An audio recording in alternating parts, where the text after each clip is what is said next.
Hey everyone, welcome back to the channel. In this video, we are going to learn how we can solve if our BloxFlip CAPTCHA is not working. So without further ado, let's get started with today's video.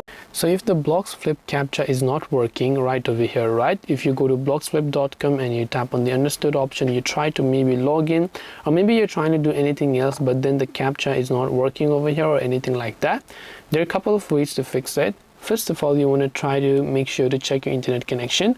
Second, after you check your internet connection, you want to make sure that the CAPTCHA is correct, because many of the times what happens is that the CAPTCHA itself could be incorrect. So you actually just want to make sure that the CAPTCHA is correct.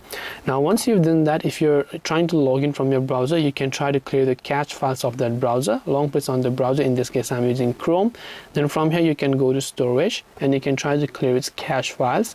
Once you've tried to clear the cache files, then now you can try to reopen that particular website, and then you can also try to refresh it, and once done, that should definitely help you solve the CAPTCHA problem as well. So hope this video helped you. If you have got any questions, feel free to leave them down below. Thank you for watching till the very end, and see you soon in the next video.